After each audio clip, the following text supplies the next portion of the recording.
Senhor presidente, bom dia, senhoras deputados, senhores deputadas. Eu queria saudar em especial aqui os concursados do concurso da segunda turma de bombeiros militares do estado do Ceará, que estão na luta aí pela convocação. Dizer que, assim como estes, há também os concursados da Polícia Civil, que também estão buscando a sua convocação. Vejo aqui todos presentes. Temos nos juntado a estes e a estas, no sentido de que façam valer. Eu, inclusive, na qualidade de servidor público, tenho me colocado ao lado dessas categorias. Nós não podemos fazer com que a justificativa da crise ela seja utilizada de qualquer maneira, para qualquer e toda situação, para negativa, inclusive, de serviços públicos já sucateados. No caso da Polícia Civil, assim como dos bombeiros, há uma inequívoca, completamente justificada necessidade de convocação. No caso da Polícia Civil, nós temos hoje um contingente menor, 50% menor do que tínhamos há 20 anos, com uma necessidade de muito mais trabalhadores, inclusive para a investigação. Mas, presidente, eu queria também me juntar, antes de iniciar o meu pronunciamento, aos trabalhadores de educação, professores e professoras hoje, nesse dia 15 de outubro. Neste exato momento, centenas de professores e professoras estão à frente do Palácio da Abolição contra os cortes na educação nacional. É impressionante como a corda quebra sempre para o lado mais fraco. O capital financeiro, ele se mantém absolutamente lucrativo. R$1 trilhão esse ano, oriundo do Orçamento Geral da União. Por outro lado, na hora de fazer o ajuste, quebra, entre outras coisas, em cima da política social. 9 bi de recursos que foram cortados do Ministério da Educação. Portanto, eu queria me solidarizar com os trabalhadores e trabalhadoras da oposição sindical da APOC, que hoje estão fazendo, inclusive, um ato lá no Palácio da Abolição, pela passagem do dia do professor e da professora. Nós não iremos a lugar nenhum como país se nós continuarmos a tratar a educação pública como uma política menor, sem a devida prioridade, sobretudo para aquele trabalhador e trabalhadora da educação. O caso dos retroativos agora, em que o governo reconhece a dívida com os professores, mas parcela essa dívida, é só mais um entre tantos os desrespeitos à educação nacional. Mas, deputados e deputadas, o que me traz em especial à tribuna hoje é o início da Semana Nacional pela Democratização da Comunicação. No Brasil, o latifúndio da terra, talvez, ele só perca em poder para o latifúndio da voz, para o latifúndio da comunicação, para o latifúndio da informação. É por isso mesmo que nós, que lutamos pela democratização da sociedade brasileira, lutamos pela democratização da comunicação. Aqui eu vejo vários trabalhadores da comunicação que hão de concordar comigo. Estes e estas sabem como a comunicação no Brasil hoje, ela é estratégica para a manutenção das desigualdades políticas. A sociedade pensa, sobretudo, aquilo com base naquilo que lhe chega todo dia pelo rádio e pela TV, pelos jornais, pela imprensa escrita e agora pelas redes de internet. Por isso mesmo é que a comunicação é tão estratégica para a manutenção das históricas desigualdades nesse país. Nós que nos orgulhamos tanto de sermos um país que tem uma Constituição que garante um rol de direitos e garantias fundamentais, nós não podemos esquecer que nesses 27 anos de redemocratização, há algo que nós não conseguimos enfrentar e superar, que foi o monopólio da mídia, o monopólio da comunicação. Não mais que 8 famílias são detentoras de mais de 300 redes de TV no Brasil inteiro. E ainda há o monopólio destas mesmas famílias de vários meios de comunicação, de TV, de rádio, de jornais impressos, de revistas, de sites, de canais de TV paga. Portanto, o Brasil não será um país democrático se nós não enfrentarmos o monopólio privado da comunicação. E é impressionante como aqueles que lutam pela democratização da comunicação são estigmatizados, ou são invisibilizados, porque eles não toleram o debate público sobre a democratização da comunicação, ou são equivocadamente taxados como se quiséssemos restrição à liberdade de imprensa ou de expressão. O Brasil tem muita liberdade, na verdade, de empresa. As empresas, inclusive, muitas delas se conduzem de maneira irresponsável. É por isso que hoje vários movimentos sociais no Brasil inteiro iniciam a semana pela democratização dos meios de comunicação. É necessário enfrentar este monopólio privado.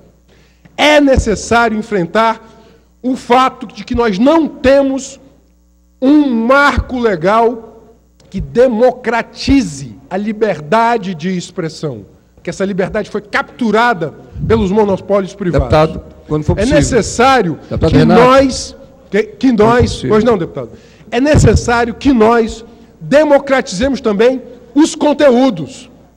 O Brasil real, ele não se vê na TV.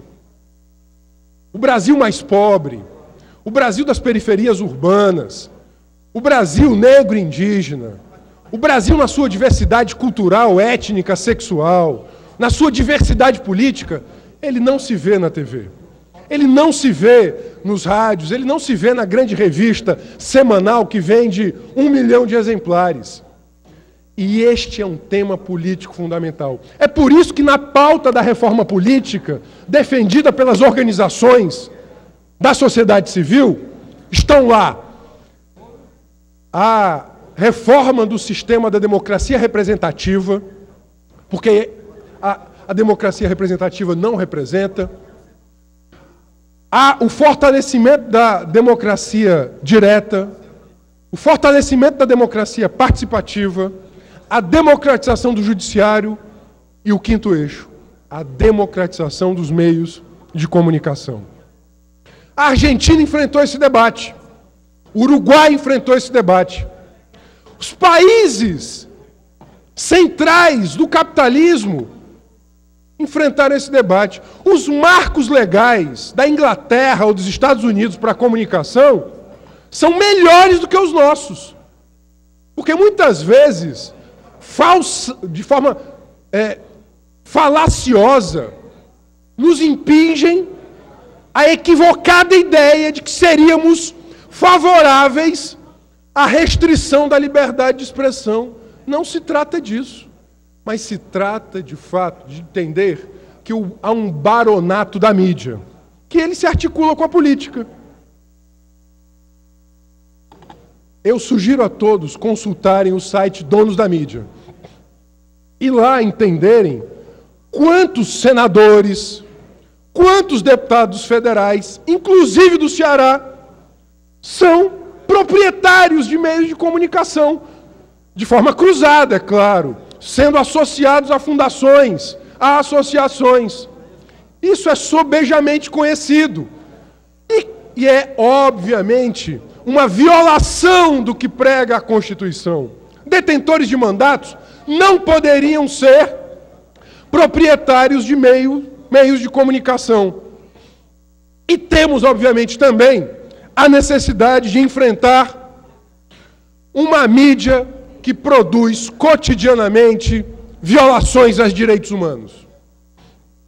Uma mídia policialesca que ocupa várias horas de TV em todas as cidades do Brasil, violando direitos fundamentais, o direito ao contraditório, à ampla defesa, chegando à casa da gente ao meio-dia, banalizando a violência, banalizando cadáveres estendidos no chão, o que obviamente faz com que a nossa infância e a adolescência e juventude banalizem também a violência e se brutalizem. Mas esses programas sequer passam pela classificação indicativa, porque são entendidos como programas jornalísticos. É por isso que, inclusive, o Ministério Público Federal do Ceará, ele tem 2 ações civis públicas sobre esses programas e esses canais, para que eles se submetam à classificação indicativa e para que eles sejam responsabilizados, para que eles sejam responsáveis, para que eles não violem direitos fundamentais. Vejo aqui futuros trabalhadores da segurança pública, que muitas vezes, inclusive, são pressionados por uma mídia sedenta do bizarro, sedenta pelo bizarro, para mostrar o bizarro, para ganhar pontos na audiência. Não sirvam, futuros trabalhadores da segurança pública, a essa mídia sedenta pelo bizarro, que ela só constrói uma sociedade mais violenta. Ela estigmatiza, ela exclui, ela banaliza a violência. É por isso que hoje, no início da semana pela democratização da comunicação, estaremos mais tarde lá no Cuca do Janguru Sul, que tem sido um bairro, palco de vários conflitos, envolvendo jovens, adolescentes. Inclusive, já estive falando sobre isso com o Comando Geral da Polícia Militar, sobre as situações lá do Janguru Sul, onde muitas vezes a polícia acaba por retirar os jovens ali da praça do Cuca do Janguru Sul de forma violenta. Hoje o Cuca do Janguru Sul sediará uma audiência pública sobre mídia policialesca às 18 horas. Nada melhor, eu queria, portanto, parabenizar a Câmara Municipal de Fortaleza, que está levando essa audiência para o Cuca do Janguru Sul às 18 horas, para tratar com os movimentos sociais lá no Janguru Sul, local de conflitos, sobre essa mídia. Mas a Semana da Democratização da Comunicação não se encerra aí. Ela continua com eventos de formação, porque nós precisamos ver a comunicação com outros olhos. Nós precisamos ter capacidade crítica de analisar a comunicação, que é a concessão pública, e que não é barato. Não é à toa o poder econômico que as grandes redes, os grandes monopólios de TV e de rádio têm no Brasil. Porque nas sociedades contemporâneas não há nada mais valioso do que produzir pensamento, do que produzir imagem. E elas hoje cumprem um papel fundamental na agenda política. Por isso mesmo que eu trago esse tema aqui. Nós não podemos nos silenciar. Eu sei que aqueles que se levantam pela democratização dos meios de comunicação não saem na mídia tradicional. Por isso mesmo é tão importante termos a TV Assembleia, a Rádio Assembleia, os canais de comunicação da Assembleia, para que nós possamos romper, inclusive, esses monopólios. E, tendo em vista a exiguidade do tempo, eu ouço agora o deputado Carlos Felipe. Deputado, eu queria inicialmente me somar a Vossa Excelência na questão da importância do aumento. Deputado, mais 3 minutos, Vossa Excelência. Da quantidade vai conceder. de profissionais da segurança civil, e abraçar todos os que estão aqui. Nós sabemos que o país vive uma crise, vive uma dificuldade, a União não quer mais fazer concurso. Nós sabemos que 22 estados do Brasil hoje não pagam o salário em dia. Nós sabemos que o governador teve um diálogo muito bom com a Polícia Militar nessa casa, com várias emendas aprovadas, inclusive por Vossa Excelência, seja com promoção, seja com apoio do governo anterior de expansão das estruturas de delegacia, mas nós sabemos que existe um déficit na Polícia Civil, ele precisa ser, de fato, resolvido. Porque não adianta, se você não tem uma inteligência, se você não tem ninguém para investigar, e a escalada de crime que tem no Brasil, a escalada de crime que tem no Ceará, ela precisa ser contida também com força humana e valorização humana. Mas eu queria também parabenizar o governador por esse diálogo que ele tem tido, e tenho certeza que ele vai continuar tendo e entendendo, inclusive quando a base também pede nesse sentido. Eu, ontem, cortava o cabelo e tinham 6 pessoas no local onde eu cortava o cabelo, dos quais 4 tinham sido assaltados. 2 4 vezes, 1 3 e 1. Ou seja, dava assalto para todo mundo que sobrava. E, por incrível que pareça, deputado Sarto, dentro de uma semana, os 4. Então, você imagina a dimensão da criminalidade. Então, não se compõe isso sem uma ação enérgica no sentido policial, mas também, e principalmente na questão da educação. Por isso que eu acho que a Secretaria de Ação sobre Drogas, da Miriam, que o governo criou, ela vai ter uma ação muito importante. E também a educação, a expansão das crianças na escola em 2 turnos, que o governo vem fazendo e precisa intensificar, e tantas outras ações sociais. Concordo com relação à mídia. Infelizmente, a mídia, ela pertence a poucas pessoas, ela não é democrática, ela só dá uma visão, não a toda a mídia. Existe a boa mídia, existem bons profissionais na mídia, bons jornalistas, pessoas sérias e que merecem ser respeitadas, e com isso também me soma a Vossa Excelência. Obrigado, deputado. Tendo em vista, portanto, o final do nosso pronunciamento, eu queria reiterar aqui o nosso compromisso com a comunicação como um direito humano.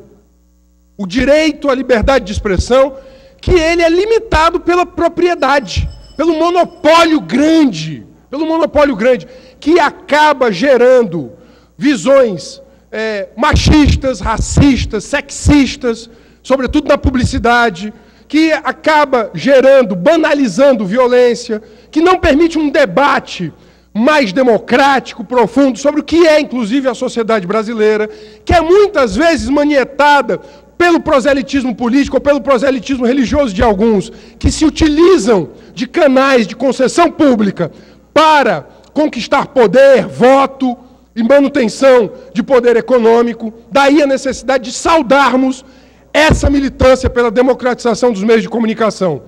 E aqui eu queria chamar a todos e todas para essa feira que os coletivos pela democratização dos meios de comunicação fará no Dragão do Mar, lançando inclusive uma cartilha do coletivo Intervozes sobre as violações do... Deputado, para Vossa Excelência concluir o pronunciamento. Para finalizar, e deixar a minha solidariedade aos trabalhadores da comunicação que têm sido, nas últimas décadas, apenados cotidianamente com a precarização. A democratização da comunicação é um tema estratégico, central, na pauta da democratização política do país. Nós queremos a comunicação como um direito humano e não como uma mercadoria na mão de um monopólio privado que fica fazendo política e proselitismo com esta propriedade. Ou o Brasil democratiza a sua comunicação, ou nós não venceremos nenhum outro latifúndio. Talvez o latifúndio da voz e o latifúndio da informação sejam os principais latifúndios a serem vencidos na sociedade brasileira que se quer democrática. Muito obrigado.